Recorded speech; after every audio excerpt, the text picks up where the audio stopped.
जहां शायद आपके हर प्रश्न का उत्तर मिल जाएगा, जिसके लिए ये आरसीएम बना है। ये दो ही चीजों पे काम करता है, पैसिव इनकम और सिक्योर्ड इनकम। ये सबसे इंपॉर्टेंट पार्ट है इस अभियान का। थोड़ा आज समझें।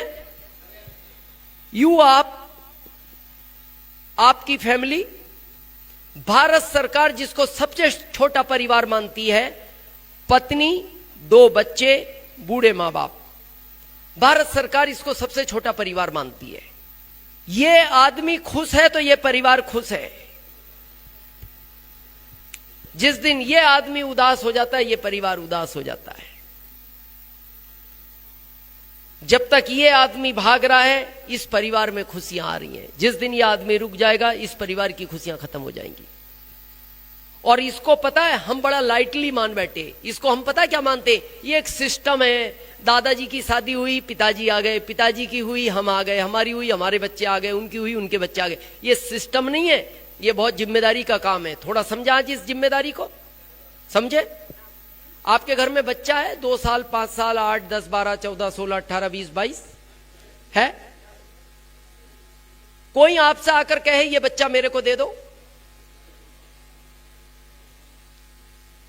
सिमरई वालों, नहीं दोगे? अच्छा, क्यों नहीं दोगे? आपका अपना है, आपको डाउट है कोई? हाँ, कंफ्यूजन मत करना, वो आपका ही है, हमें भी पता है और आपको भी पता है। ना देने के 3 कारण हैं, ध्यान से सुनना। पहला, जिसको आप जानते नहीं कैसे दे दोगे बच्चा। दूसरा, वो आपके जैसा पालन पोषण करेगा, ये क्या गारंटी है। तीसरा, जितने दिन बच्चा आपके पास रहता है, आपका इमोशनल अटैचमेंट बढ़ता जाता है। 6 महीने में बच्चा दूर हो जाएगा तो आपका भाव अलग हो जाएगा। 6 साल आपके साथ रहे तो आपका लगाव ज्यादा होगा। 26 साल आपके साथ रहे तो और ज्यादा लगाव होगा। लेकिन अब आखिरी प्रश्न, जिस लड़की से आपने शादी की थी, इसको भी तो किसी ने पाला था। इसके पिता भी तो सोच सकते थे, पहले दिन मैं कैसे दे दूं अनजान व्यक्ति को। अगर वो भी यही सोच लेते जो आप सोचते हो कि क्यों दूं, आपका क्या होता?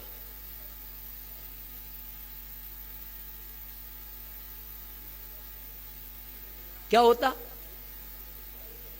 कुआरे नहीं, आप होते ही नहीं, क्योंकि आपकी मदर को भी तो कोई नहीं देता, वो तो सिलसिला ही चलता। होते नहीं, पर क्यों दी वो लड़की आपको? उनके पिता ने, उनको ये विश्वास था ये मेरे से ज्यादा अच्छा पालेगा। और जिंदगी में ध्यान रखना, अगर कोई आप पर विश्वास करता है तो उसका विश्वासघात नहीं करना चाहिए। अगर पिता ने विश्वास करके दिए मेरे से अच्छा पालेगा, तो आपकी जिम्मेदारी बनती है, इसको कार चाहिए दिलाओ, ये आपका फर्ज है। इसको बंगला चाहिए बनवाओ, ये आपकी जिम्मेदारी है। अब हम क्या करते हैं? क्या करें, क्या करें, महंगाई बहुत है। अरे क्या करें, शादी क्यों करी? और क्या नहीं करें, ये करना, ये कर, और क्या करें? यहां एक घर की बात करते हो, ये 6 घर बनवाने की ताकत रखता है। अभी हमारी पत्नी 6ठा घर बना रही है। यहां एक कार की बात करते हो, ये 16 कार दिलाने की ताकत रखता है। अभी पत्नी ने हमारी 16वीं कार ली है। क्या करें? जब क्यों नहीं सोचा? क्या करें, जब करनी थी तो मना कर देते, मैं जिम्मेदारी नहीं उठा सकता। और ये पुरुष वर्ग बहुत ध्यान से सुनना, जिस घर में पत्नी की आंख से आंसू गिरता है पति की वजह से, उस घर में कभी लक्ष्मी निवास नहीं करती, उस घर से लक्ष्मी आउट हो जाती है। ये याद रखना, पत्नी की आंख से कभी भी आपकी वजह से आंसू नहीं गिरना चाहिए। अगर उसको कार चाहिए दिलाओ, फर्ज है आपका। उसको बंगला बनाना है बनवाओ, ये जिम्मेदारी है आपकी। और आप कहते हो कोई रास्ता नहीं है, तो सबसे बड़ा रास्ता है दुनिया का आपके पास, जिसका नाम आरसीएम है। क्यों नहीं है? दूसरी जिम्मेदारी, जिन बच्चों को इस दुनिया में लाए हो, 4 पाल सकते थे, 4 लाने थे, 2 पाल सकते थे, 2 लाने थे, 1 पाल सकते थे, 1 लाना था, नहीं पाल सकते थे, नहीं लाना था। ये आपके हाथ का कंट्रोल था। और अब लोग पता क्या बोलते हैं, क्या करें, क्या करें, महंगाई बहुत है, फीस कौन भरेगा? अरे फीस नहीं भरेगा, घर में इनको क्यों भरा है? ये आसमान से गिर गए इधर? हमारे एक ही बच्चा है। तो कई बार सफर में लोग पूछ लेते हैं, उस दिन दिल्ली एयरपोर्ट पे हमसे एक बैठे हुए पूछ रहे, और सर परिवार में कौन कौन है? हमने कहा एक बेटा है, एक ही बेटा। हाँ, हमने कहा एक ही बेटा है, एक ही पत्नी है और एक हम है। बोले एक ही क्यों? हमने कहा एक है, एक ही है। बोले एक ही क्यों? अरे हमने कहा एक ही है, अब क्या करेंगे यार। बोले लॉजिक क्या है? हमने कहा जॉब के हिसाब से, हम जॉब में थे तो हमें पता था एक को पालने बहुत बड़ी बात है। बोले अच्छा। हमने कहा हमें नहीं पता था भविष्य में आरसीएम मिलेगा।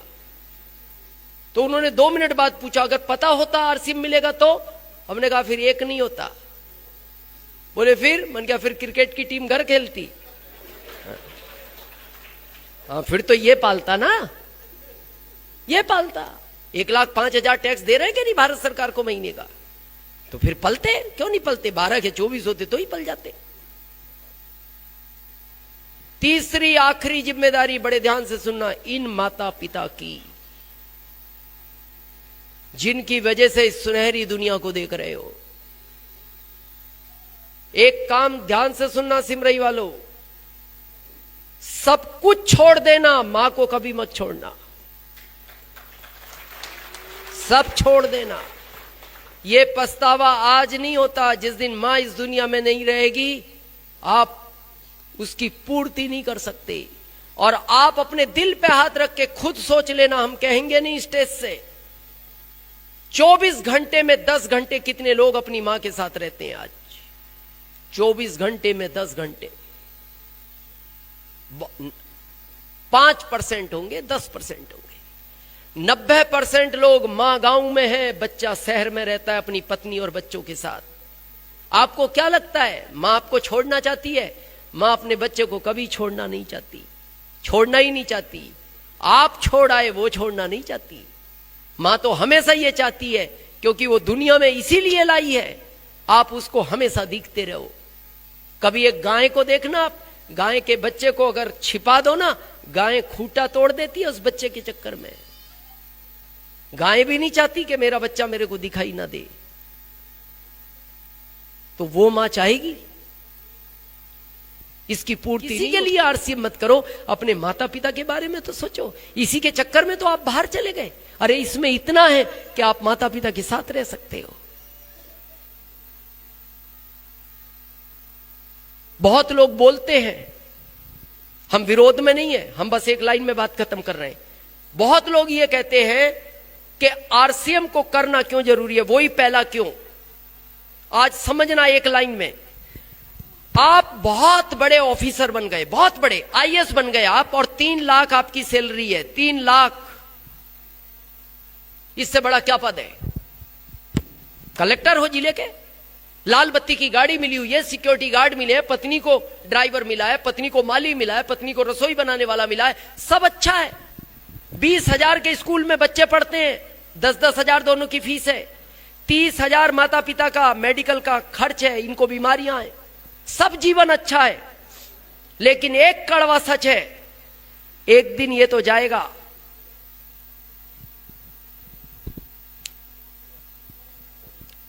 हमारे यहां जब सब यात्रा निकलती है,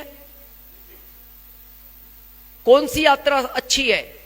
जिसमें बेटा पिता को कंधा देता है, वो यात्रा अच्छी है। वो यात्रा अच्छी नहीं है जिसमें पिता बेटे को कंधा देता है। और आप भारत में देखो, ये यात्राएं ज्यादा निकलती है जिसमें पिता बेटे को कंधा देता है। जब आप सुनते हो बॉर्डर पे इतने जवान शहीद हो गए, और जब उनको गांव लाया जाता है, ये पिता है, बेटा नहीं रहा। ये घटना इसके साथ क्यों होती है? क्योंकि रोड पे ये दौड़ता है, बाइक इसी की टकराएगी, कार इसी की टकराएगी, ट्रेन इसी की टकराएगी, फ्लाइट में आग इसी के लगेगा। ये तो घर में सब सुरक्षित है। यही तो दुख का कारण है कि घटना इसके साथ घटी। चलो घट गई, ये आईएएस था, घट गई, पद खाली हो गया, आईएएस का पद खाली हो गया।